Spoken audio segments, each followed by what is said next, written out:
All right, and welcome to the first episode of Further Inquiry. Today I'm joined by Dr. Adam DeVille. He is a Ukrainian Greek Catholic deacon, a psychology professor at the University of St. Francis in Indiana, and a psychologist in private practice. Today we're going to be discussing the clerical abuse crisis in the Catholic Church. So, Dr. DeVille, how are you today? I'm fine, thank you. Awesome. So let's jump right into it. For our audience, can you explain your background? Like specifically, how did you become a deacon, and how did you get become a psychologist? Well, I'll need to be more precise on both terms. I'm not a deacon, I'm a subdeacon. And I'm a psychotherapist, but a psychologist is a legislatively protected title, at least in Indiana. And so there's a slight difference there. I'm not a clinical psychologist. I'm a psychotherapist. My license is actually clinical mental health counseling in private practice. So how did I become both? Excuse me. Let me just deal with the clinical part. Clinical training was always my original goal when I was an undergraduate in the 1990s.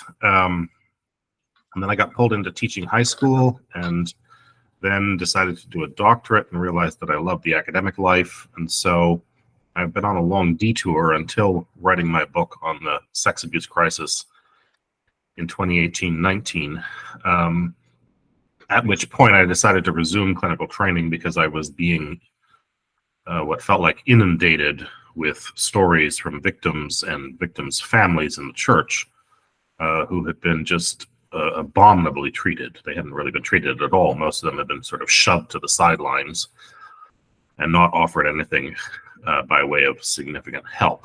And so I was getting letters and texts and emails and Facebook posts and so on from complete strangers up and down the country asking what could be done. And so at that point I decided to resume clinical training and enter into private practice because I realized I could do a lot more for people in clinical work than I could by writing more books. Awesome. Well, it's a shame to hear about them being mistreated. So that's where we're going to get into, specifically the issue of survivors. So what made you specifically decide you wanted to help clergy abuse survivors? You mentioned a bit, but could you go into further detail? Yeah, I mean, my practice has not just been limited to that by any means, but it's been a significant part of it. And one of the reasons was the fact that they're not getting much clinical attention in general. There was a study came out in July of 2021, I think it was, an estimate from the Centers for Disease Control that approximately 20% of American adult males have probably been sexually abused as children. We don't actually have any hard data beyond that, and that was an estimate. And so there's very little being done, and this was a population that I felt drawn towards. Now, I work with a wide variety of patients. I don't just do sex abuse survivors. I don't think any practice could just be confined to that because it's such intense, heavy, long-term work. But it's a population that needs to be served, and there aren't many of us serving it. And so I felt, well, I can fill a need. Why don't I try? Wow, 20%. That's a shocking number, but I mean, I'm glad to know that there are people who, such as yourself, who are willing to help them. So, can you describe the extent of the damage that has been done to clergy abuse survivors? Like, how does it affect them, their everyday lives? Yeah, one of the things you realize in clinical work is that no two presentations are the same. And by that I mean that even if you've got two people who come in with, bipolar disorder, for example, or anxiety or something, even if they have the same diagnosis, the presentations are going to be quite different because they're bound up with the structures of the personality and the background of the individual person. And so adult survivors of childhood sexual abuse present quite differently. That said, there are some common features, and there are heightened risks for substance abuse, for example, for depression, for anxiety, for other forms of self-harm, and they're often in relationships that are very, very difficult to sustain because you've had your trust at a most vulnerable stage violated by one or more human beings, and that tends to leave a permanent mark on your ability to trust anybody else thereafter, including the therapist in the transference. So oftentimes when I see them, it's because a marriage is falling apart, or a marriage has fallen apart, or they're alienated from partners, spouses, children, and so on. There's often a tremendous amount of anger that just kind of flares up for reasons they can't figure out. So there are some common features, but there are also, as I say, a lot of differences. For some people, childhood sex abuse is utterly devastating. Leonard Shengold was a prominent American psychiatrist in New York who just died a couple years ago, wrote one of the first books on it in 1991, and he called it soul murder, which I think is an apt phrase, particularly for Christians to think about. So it can be absolutely devastating, and you can have a very tough time building a life afterwards. But I've also seen some people who have managed to be, relatively successful and hold a lot of things together. So you never know exactly how it's going to show up and what kind of damage it's going to do in advance. Then what does like a treatment of a survivor usually consist of? Like, what do you go through with them, like during a therapy session? There's more diversity here than I can generalize from. No session is the same, even with the same person. What do you do? It's hard to, in general, let me put it this way. Judith Herman is a Harvard psychiatrist who wrote one of the early books in 1995, I think it was, on trauma and sexual violence. And she said, and I think she's right, that treatment broadly has to consist of sort of three stages. There's the first stage in which the patient has to simply come to feel contained and that they are in a safe environment where they'll not be re-traumatized. And that might sound quite simple, but if you've had really devastating abuse at a vulnerable developmental stage like childhood, even basic trust is often shot. You need to build that with the clinician. The second stage or goal is to be able to tell the story. What happened? What was that like? What was the experience? And then through that therapeutic relationship, that working alliance in which the story is told, you rework it so that it's still there, but it no longer has the power over you that it did. And you're able to experience some measure of emotional freedom from it. And at that point, you enter into kind of the final phase of treatment, in which you begin to rebuild. You begin to rebuild your life and move on with your life. And for some, therapy comes to an end. Now that sounds very simple, but it's not. And it's not the kind of thing that you can just kind of race people through in 6 sessions. If we're looking at serious long-term sexual violence, then oftentimes the treatment can take years. And even then, to be realistic about it, I think we have to recognize that we can help you build a life. We can help cover over, let healthy scar tissue grow over these wounds, but we're never going to make them go away. Like, what would you say is probably like the longest case you've ever seen, like in terms of treatment, I suppose, without violating any privacy? Yeah, in general, if I'm taking somebody into treatment and I know they're primarily motivated to deal with childhood sexual abuse, I don't put a timeline on it, but I expect that we're probably going to be seeing each other for 2 to 5 years, depending on the frequency. I work, if I can, I like to get people in at least twice a week, but most people can't do that nowadays. So once a week for 50 minutes is not a lot of time. People say, well, 2 years in treatment, that's a long time. Not really. I mean, think of how many years you've had, how many decades you've had before you begin to acknowledge this. For me to see you, once a week for a couple of years is not nearly as much as it sounds. The other method that is quite powerful and I've done this, I just finished one up not quite a year ago now, is a group. Group therapy is often overlooked, but I ran a group therapy for male survivors, adult male survivors. And you can often have faster breakthroughs in group than you can in individual treatment, although they usually go hand in hand. So group therapy is another tool that's really important. So next question, do most survivors tend to leave the church, and what would be their specific reasons be? I can't really answer that in that I have not done any studies on that, and I don't know if we have studies. Stephen Bullivant is a sociologist in London who's written a recent book on people leaving the Catholic Church.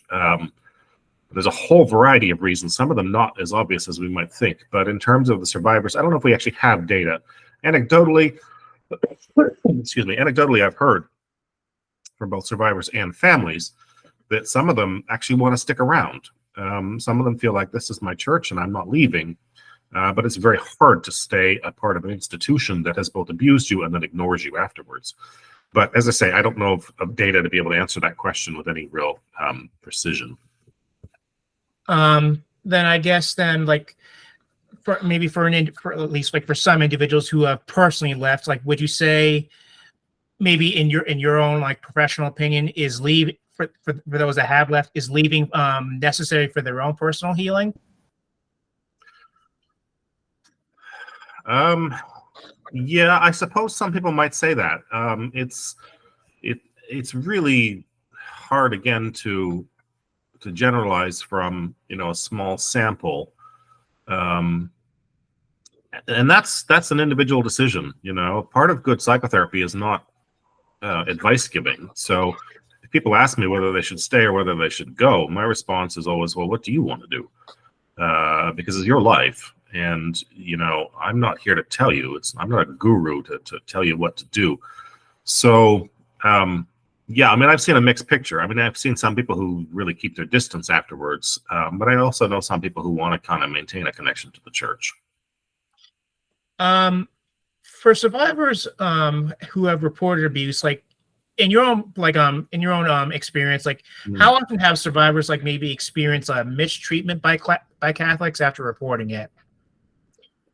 Well, again, I don't know if we have any widespread data to answer that. I hear things from patients, from other people I know, from friends who've had family members abused, for example.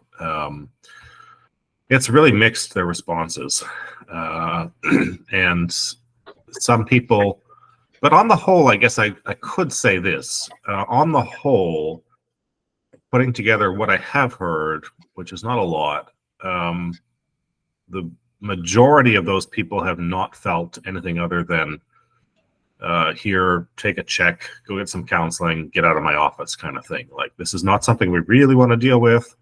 The institutional response is kind of like, let's keep this as sort of short and quiet as possible, rather than open up and really listen to the person. That's truly shameful to hear when they should be offering as much help as they can.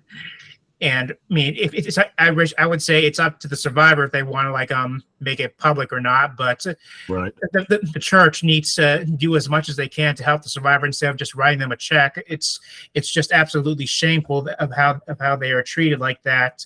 So now we're going to get to Catholic responses to survivors in the abuse crisis. Why do Catholics and other religious communities engage in cover-up of abuse? It just seems so baffling.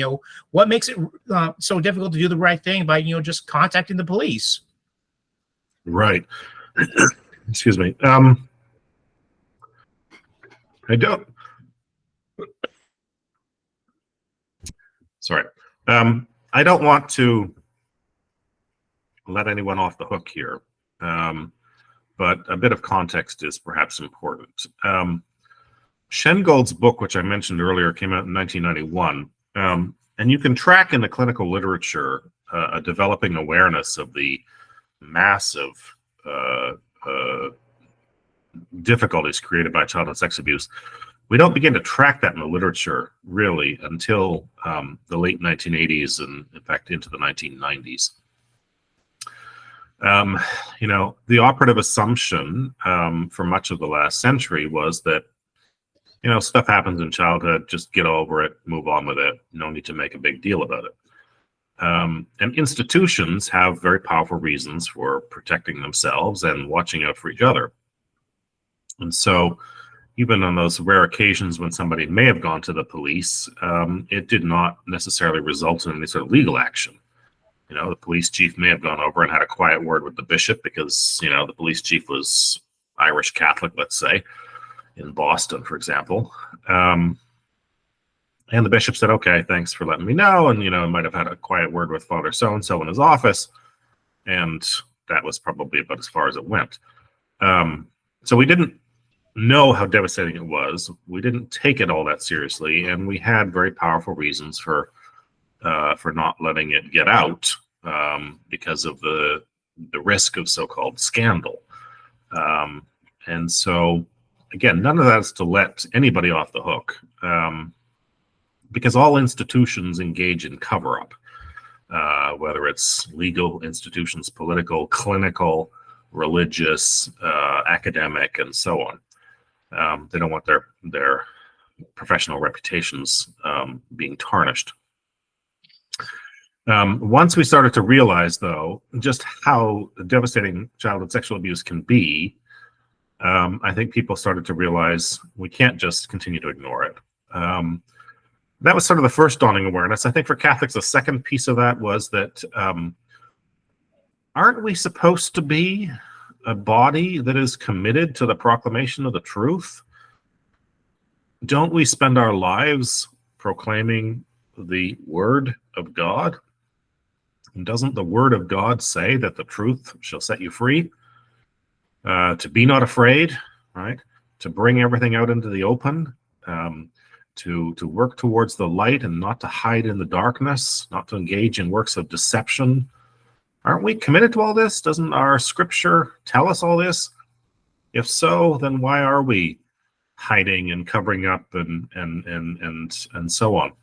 So I think those two kind of dawning awarenesses have helped slowly and still very incompletely prompt Catholics to sort of be more open about this. I certainly hope so. I mean, we can only hope that maybe in the future that something will change, but only time will tell. But I'm not going to be surprised if we get like maybe another news story about like another like massive scandal. It's like that's probably even bigger than say Pennsylvania or God forbid France, but only time will tell. So next question, how should Catholics respond to survivors who have left the church? Like, what would be like the best way to interact with them? Like it comes up in a conversation, like the survivor says, I left the church, I don't like the church, or maybe if the conversation like turns a bit nasty, like, the survivor who understandably, doesn't, who understandably has a hatred for the church, like, began hurling insults or something like that. How should a Catholic respond in that situation? Well, it's again easier to answer how they should not respond. Responding with any sort of defensiveness is not only unhelpful and counterproductive, but I think it's actually just inappropriate in itself. We claim to worship one who was, as the scripture puts it, like a lamb led meekly to the slaughter, who made no rebuke of his accusers, who endured the worst forms of torture and humiliation and violent death. It seems to me that we could learn from that, even just a little bit, in not jumping on people who have left the church and telling them they're wrong or they're going to hell or the church isn't that bad or they need to get over it or all that whole farrago of self-justifying rubbish that people often come up with when they feel like they've got to defend the church. You don't need to defend anything. The church has been around for 2,000 years. It doesn't need your puffed up efforts. I think the only thing worth doing is listening, which is much harder than people realize. But to listen to people and let them tell their story, and to not feel the urge either to defend the institution or to fix the problem. Most of us are very uncomfortable when people tell us stories of pain. We want to kind of give them some advice or tell them, here's what's going to make it feel better. Whether it's an abuse survivor or someone else going through a period of massive grief, what most of us want is simply to be heard, and not be dismissed, not be defended against, not be told we're wrong, but just simply to be heard. And again, that sounds very simple, but from what I hear from abuse survivors and their families, that's almost rarely, if ever, being done. If you do that, excuse me, that seems to me more than enough. Now, moving on to the issue of abusers, some have claimed that the abuse crisis is mainly a problem of a febophile gay clergy. What would be your own response to this? Well, as I argued in the book, there are two convenient scapegoats that people have used to avoid facing the complexity and the messiness of the problem. Two fantasies, really. One is that it's all a problem of clericalism, and the other is that it's a so-called gay problem. The data don't let us buy into either of those conclusions. But, excuse me. There's a whole untold story. It was just starting to emerge when I finished my book on the abuse of, for example, female religious, right? And the abuse of women in the church.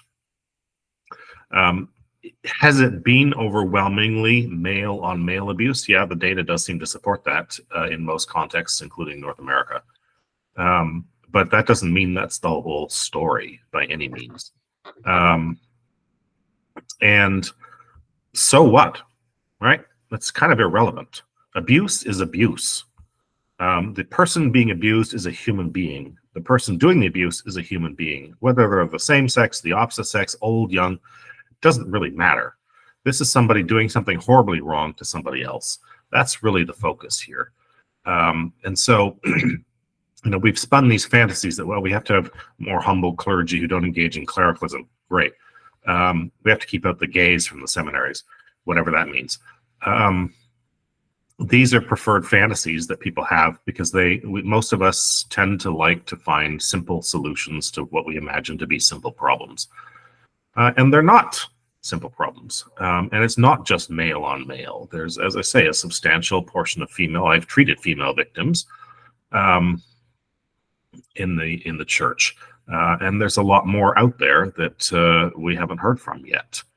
So I don't know that those kinds of claims do much other than let people sort of brandish a kind of a simplistic idea of what you need to do to fix it, which of course is really not realistic. Now, if I'm not mistaken, correct me if I'm wrong, you treat clergy abusers as well, correct?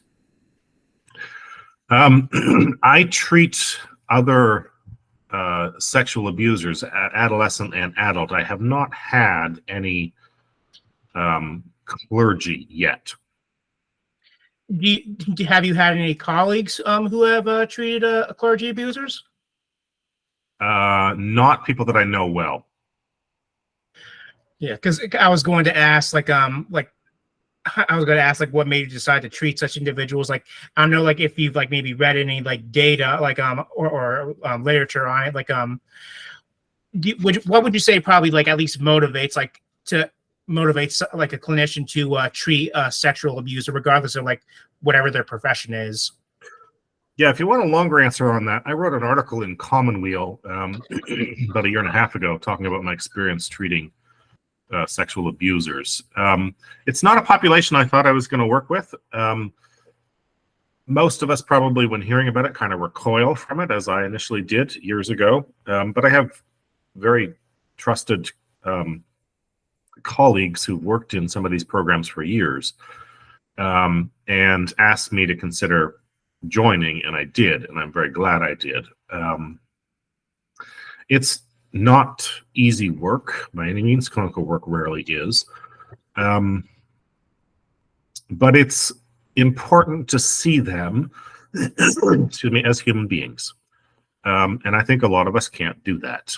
We have convenient categories of people we like to scapegoat, and it seems to me sexual abusers are probably at the top of that list for most of us. But if you work with them clinically, you realize they are human beings like the rest of us. They made mistakes, but so do we. They have struggles, but so do we. None of this is to downplay the gravity of what they did. The men I work with, the boys and the men I work with, are all on probation or parole. They've either been to prison, or they're just out of prison, or they're on the edge of being sent to prison. So they're not escaping what they did. There is, accountability here. But they're also more than that, right? Just as you wouldn't say a person who is struggling with any other sin or temptation is the soul and sum of that sin or temptation, so too we shouldn't do that here.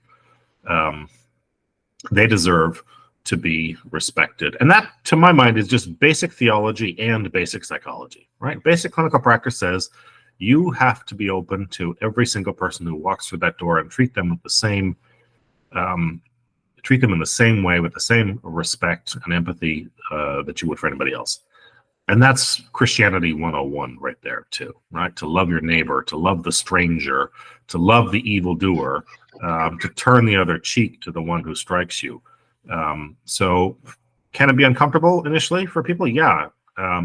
But is it the kind of population we should all just sort of recoil from and lock up for the rest of our lives?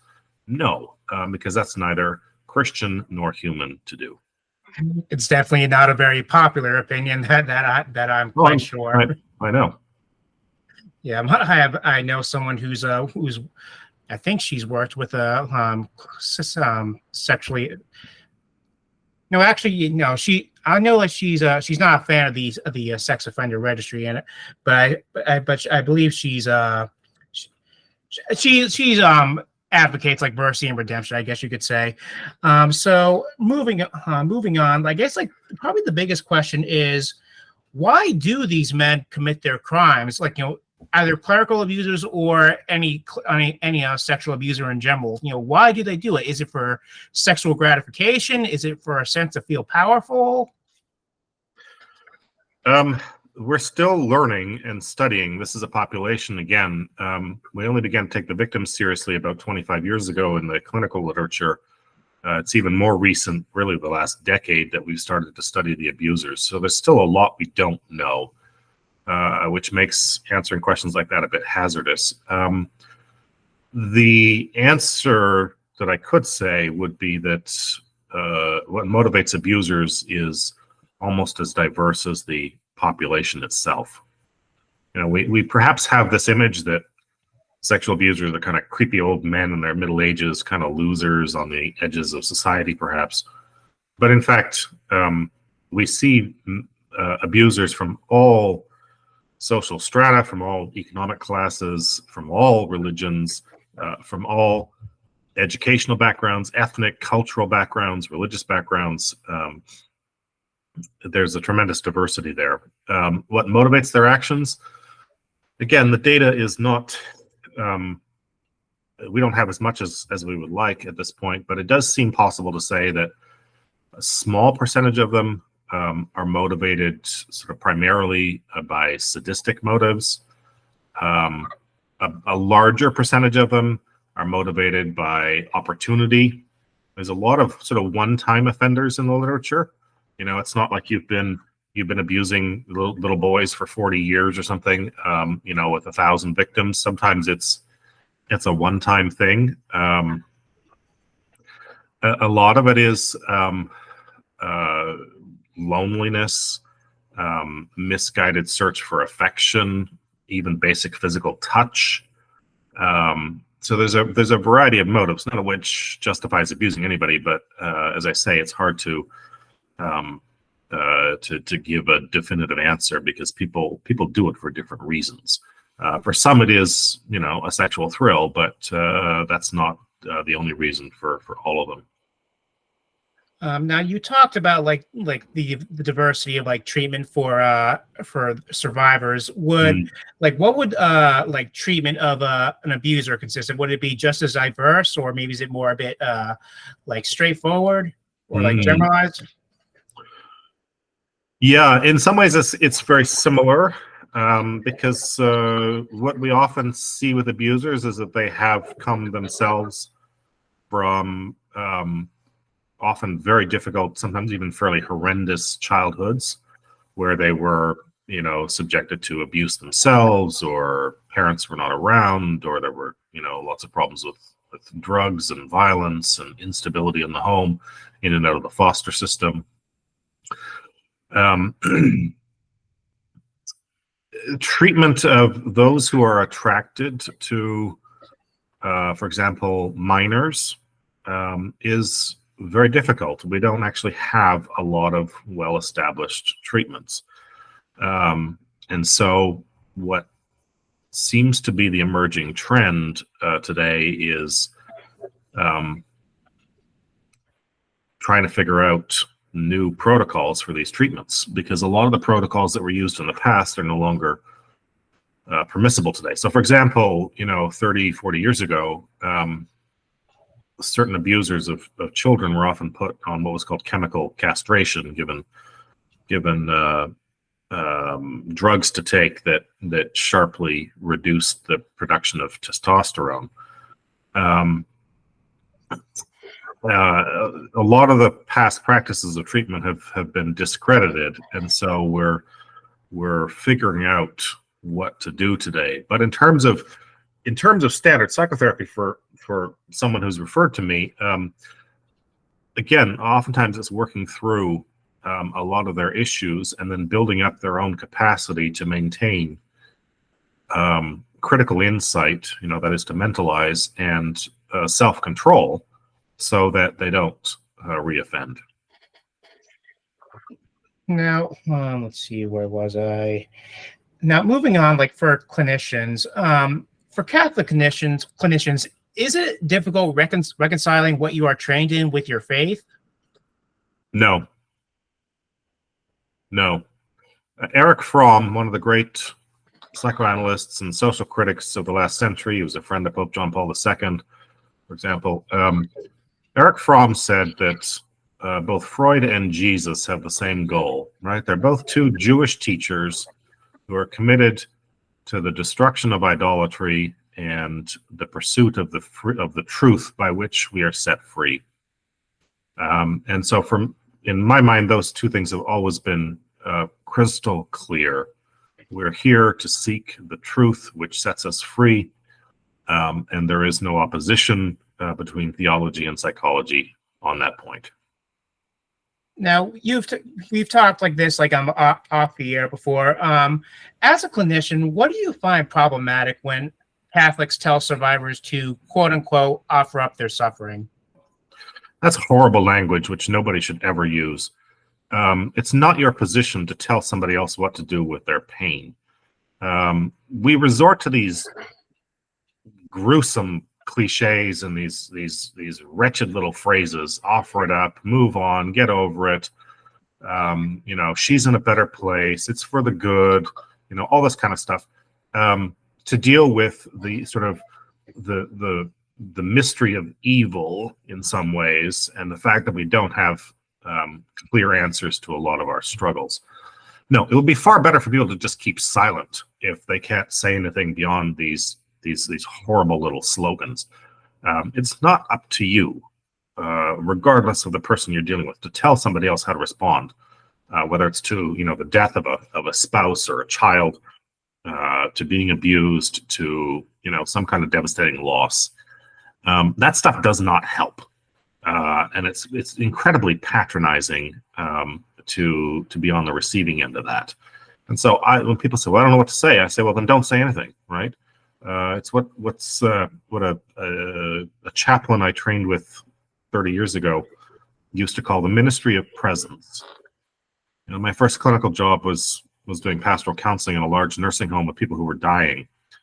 What do you do then, right? You want to go in there and utter some cliches to them? You want to go in there and try and give them a program of self-improvement? No. You sit by the bedside and you hold their hand. If they want to talk, you listen. If they don't want to talk, you don't talk. It's far better for people to just keep silent than to utter some of these dreadful sayings. Now, when it comes to treating both survivors and abusers, does that put like any sort of strain on clinicians? That's an interesting question. It doesn't really for me, as far as I know. I can't answer that for anybody else. I suppose it could. But I find it actually mutually enriches. So that if I have, for example, an abuser who's downplaying what they did, well, wasn't that bad. He didn't look that upset, kind of the rationalizations that some people do, especially early in treatment. I can draw on my work with the victims and say, well, here's how it does affect them. Here's how it did make them feel.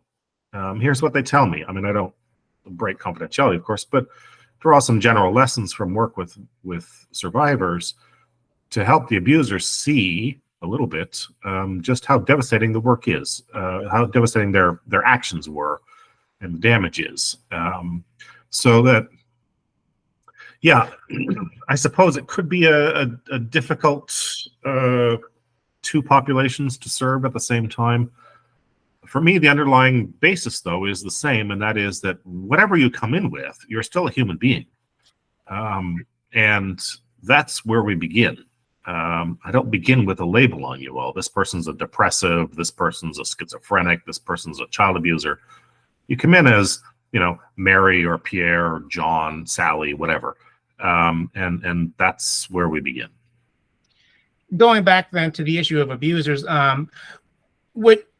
are abusers like usually court ordered into therapy, or do some come in willingly, recognizing that they have a problem? Excuse me, both. And in fact, there's a third group that I treat of people who feel like they've got an attraction that might lead them to do something criminal. So they want to come into therapy to try and get a handle on that before they act out. But certainly the bulk of the adolescents and adult males that I work with have been court ordered into treatment, which presents its own set of challenges. It's not an easy group to work with when you're forced to come, but you can do good work with them as well. And I talk about that in the Commonweal article. I don't recall if I already asked this one. Like, what does like clergy treatment of a clergy abuser? Sorry, I shouldn't say clergy. What does like treatment of an abuser consist of? Well, it takes us back to the earlier discussion, I think, of the threefold process that Judith Herman outlined, right? To be in a safe place, to tell the story, to rework the story in order to move on with your life. Those are sort of the broad parameters. Beyond that, I really can't say, because every individual treatment is based upon the individual, and no treatment is alike. People sometimes think, well, it's kind of a cookie cutter or assembly line approach. You got this problem, come in, we do this, and away you go. No, clinical work is highly individualized. And so I can't really say, what it looks like in the abstract. Now, as a clinician, do you personally have any hope that the clerical abuse crisis might be resolved one day, or do you not necessarily see a light at the end of that tunnel? More than a decade ago, I was doing some research for an article on early canon law and what I discovered, you go back, you comb through the collections of canons. I think I went back as far as the 4th century. So every century, in every document I could lay my hands on, there are canons talking about the problems of clerical sex abuse. Talking about it in some cases in very different language from what we would use today. But what that told me was that this is a problem that's been around from the beginning. And so it's not a problem that, short of the coming of the fullness of the kingdom of God, is ever going to completely go away. So nobody should be naive about this, right? As long as we are human beings in our fallen, sinful state, with various disordered desires, there's always going to be the risk that we do horrible things to ourselves and to each other. That's never going to stop until, the final kingdom. So constant vigilance has to be our practice. That said, I think the Catholic Church in the last 5 to 10 years, in some parts of the world, not all, has started to wake up, started to take this seriously, started to try to make some changes to make it harder for abuse to be swept under the carpet, easier to be reported, easier to get these guys out of the clergy. So there has been progress. Will we ever make it go away? No, that's kind of magical thinking. It's like saying, well, we're going to make disease go away, right? Or death go away. Yeah, well, when the final kingdom comes, if Revelations 21 is to be believed, disease and death and evil like sex abuse will go away. But until we achieve that, we always have to be on our guard. Now, would you say, in your personal opinion, would you say Catholic clinicians maybe are a bit more critical of the church hierarchy with the way they've handled things regarding the abuse crisis? Well, I don't really interact with a lot of Catholic clinicians. And when we do, we tend to talk about other things than this. So I don't know. I suppose that's a possibility because we see the damage in a way that most leaders in the church probably don't. But I can't really say beyond that. Now let's see, where were we? Now regarding solving the crisis, what reforms in your view does the church need to undergo to help essentially mitigate? I don't know, maybe not necessarily put an end to it, but at least get it to the point where it's almost non-existent. Well, for that, you should read my book because I got very concrete in there and I laid out proposals at the level of the parish, the level of the diocese, the level of the regions, the level of the countries, and the level of the universal church. Now, what can we as the laity or the laics, as you write in your book, do to help put an end, to help solve the crisis? Some people might say do the right thing by reporting the abuse, but is there anything more we can do about that? Yeah, I think constant vigilance is something for everybody. And so let's say you report the abuse and nothing happens. You'd be like the widow in the gospel who just simply doesn't give up until she gets justice. You report the abuse and months go by and nothing happens. You keep pounding on that door, the chancery door or whatever it is, to find out what's going on, right? What have you done? Why haven't you done something? Make sure that nobody has the chance to brush you off and fail to act. I think that's something very concrete that people can do. And just keep an eye out for things. If you think that something is looking a little dodgy, you figure out what's going on and what you need to do about that.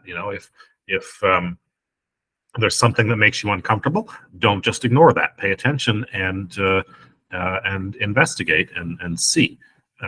It's Indiana and I think most of the other states in this country have taken the approach that everyone who is a legal adult is what's called a mandated reporter, which means that if I know of a story of a child being sexually abused right now, I am obligated under the law to report it to the Department of Child Services. But that's not because I'm a clinician, that's because I'm an adult. And that should really be the approach in the church, right? Well, we shouldn't just leave this up to the abuse, coordinator's office in the chancery or leave it up to the vicar for clergy or whatever it is. If we took that approach that we're all mandated reporters in the church and in the secular state, we might have, some better luck in cleaning this up. Expanding further upon that, let's see, where was I? Now I remember. Do you personally know of any cases of Catholics, particularly clergy, who did the right thing by contacting the police when someone reported abuse? Yes, I've seen that several times in the last 5 years or so. It does seem to be increasingly accepted in parts of the church that we go to the police. If this is something that needs criminal investigation, we go. We don't wait to have our hand dragged or for this to kind of emerge 5 years down the road. We take it to the police right now. So in some places, people are, I think, finally doing the right thing in that regard. Are there any like dioceses that would you say are like good models for for handling abuse? Not having studied most of them, I really can't say. Now, let's see. Wrapping up here, what would you say? Actually, no. Hold on. Where was I?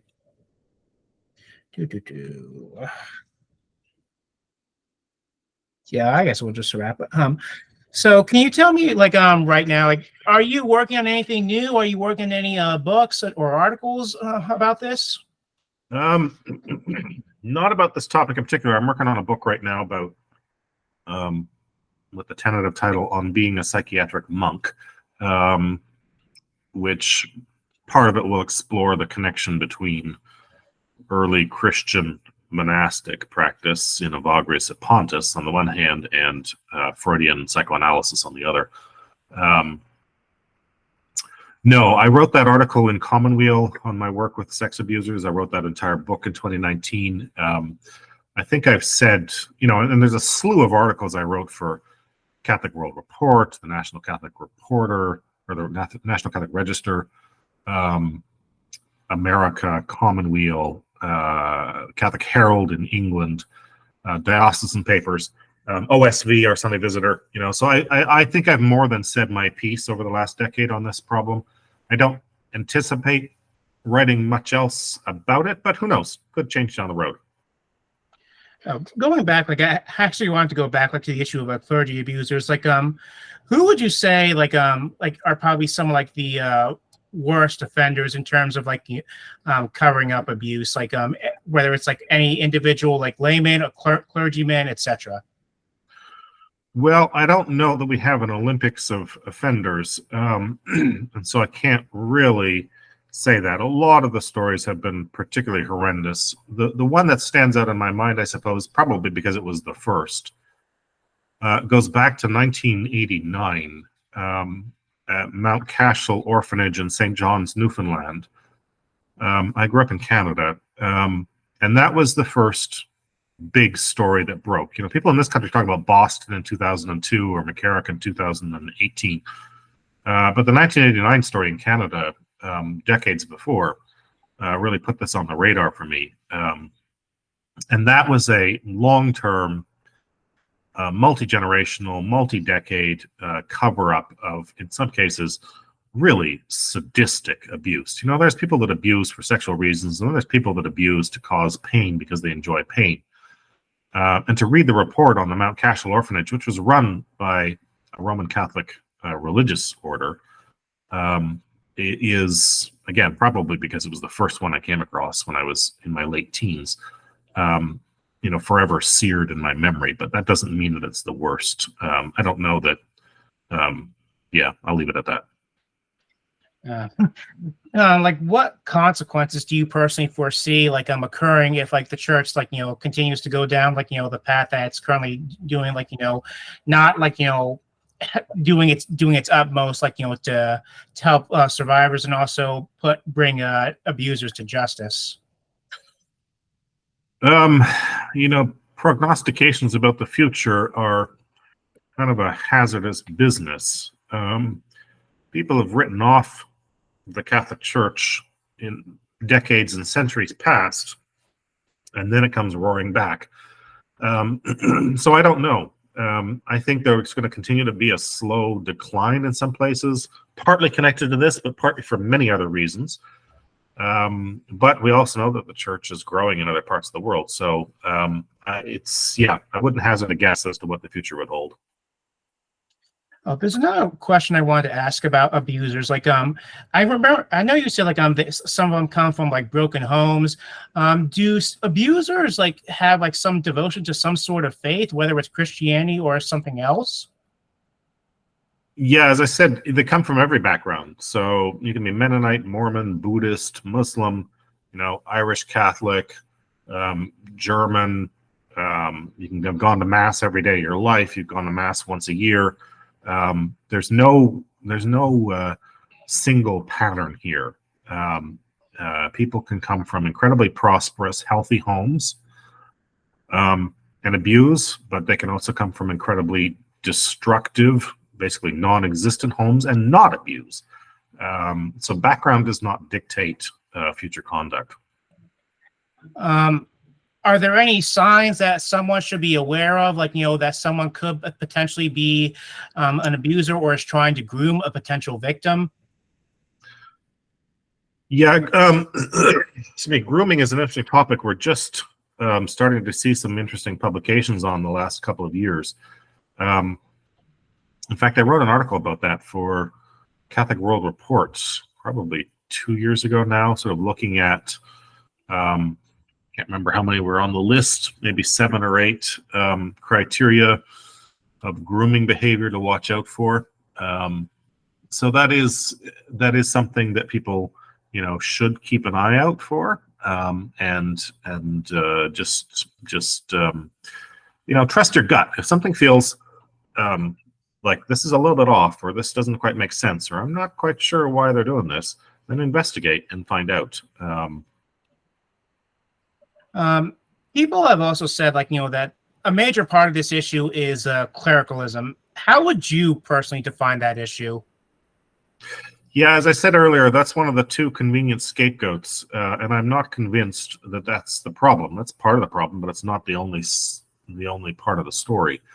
And I think that's something else that we've kind of got on the radar now in the church that people are starting to be aware of, and maybe make some changes towards. But is it, a major factor? No, I think it's more complicated than that.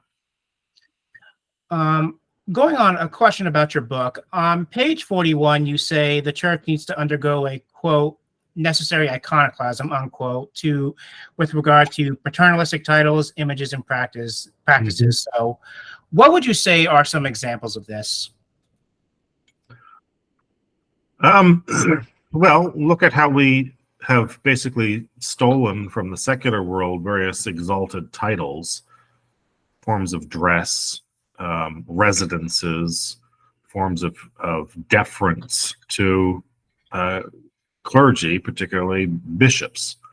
Your Excellency, your Eminence, your Holiness. You live in an Episcopal palace or the Apostolic Palace in Rome.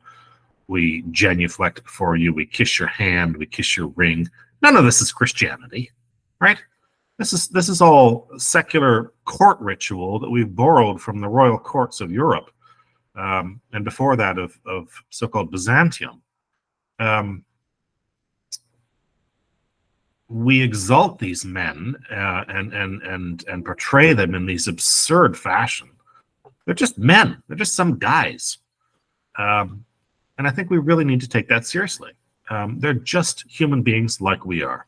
Well, they've been ordained, they've got the sacred chrism put on them, they've got this ontological mark and all this other stuff. They're human beings, right? Ordination does not in itself convey any sort of greater increase in intelligence, never mind holiness. And so iconoclasm here is sort of smashing these images of these men as some kind of exalted human beings over us. No, they're not. They're on the same level as us. We're all brothers and sisters of the same Father. And this idea, this urge we have to put people on pedestals and to kiss their rings and to give them titles and let them go around in watermarked silk and live in palaces is a profoundly infantilizing thing to do. I don't know why any human being who would want to do that. It degrades you as much as them, and it doesn't help them, right? It doesn't help people to be treated that way. In fact, it makes it easier for people to feel like they can get away with stuff because they've got this reputation, they have this image. So people say, well, Father so and so could never have done that. He's practically a saint, The Pope, he would never allow these things. He's the Pope. He's the most holy Father. Come on, let's be real. Yes, that's one of the issues that I personally seen, especially with regard to a more recent case, which I won't mention here. But your book mentions the problem of idolatry, and particularly papolatry. If I hope I'm pronouncing that correctly. What makes that papolatry problematic, and how does it tie into the abuse crisis? Well, it's of a species of what I was just talking about, right? The Pope is this exalted figure, even beyond priests and nuns and bishops and cardinals. He's often been basically seen as sort of the vice regent or the viceroy of God on earth. This kind of demiurge, this sort of half divine figure himself, somewhere suspended between heaven and earth. Again, he's a man, right? He's a human being. That's it. Does he have a job to do? Yes. But is he a human being at the beginning, the middle, and the end of the day? Yes. This urge to, plaster your home with a picture of the Pope, mention him constantly. Catholics who define themselves as, well, we're followers of the Pope. This is a recent thing. I mean, if you read Owen Chadwick, for example, one of the great Oxford historians of our time, or you read John Pollard, or Eamon Duffy. These are all really excellent contemporary historians who've looked at the shift in the papacy from roughly 1870 onward. Prior to 1870, most Catholics in the world couldn't even tell you what the name of the Pope was. They had no idea who this guy was, and they didn't care. And the church was probably a lot healthier for that. Today, we've got the Pope all over the place. He makes the headlines, on a daily basis sometimes. He's constantly invoked in the church. People have pictures of him in their homes. Every chancery office you go into has got a picture of the Pope up. Catholic schools got pictures of the Pope up. Who cares, right? He's a man doing a job. He's not the viceroy of God on earth, some kind of oracle, even though we've made him into that, sort of, well, the Pope says something. I mean, just watch the headlines, right? The Pope makes an offhand comment about anything. It rockets up to the headlines. Why, right? He's a bishop. He's the Bishop of Rome. But he's also a human being. Do we deserve to hang on his every word? No, we don't. Absolutely. I mean, we could see that all the time with Pope Francis. Now, I know you only have an hour here, so do you have any recommendations for other sources for Catholics to look at if they want to explore this topic any further? No, I mean, again, my 2019 book and the bibliography in there, I think, has probably got the most compact list of sources. It didn't cover a lot of the clinical literature, but people could always contact me if they wanted to discuss that in more detail or ask me about certain sources. I think that's it. Awesome. Well, I thank you so much for your time. I apologize if I was a bit disorganized. That's all right. This is my first time doing this on my own, but I do truly appreciate it, and I hope that the audience is going to appreciate your insight as well. And hopefully, maybe we can see some progress in the future with regard to the abuse crisis. But again, only time will tell. Indeed. All right. All right. Well, God bless you, Dr. DeVille. Okay. Thank you so much. You're welcome. Bye-bye. Bye-bye.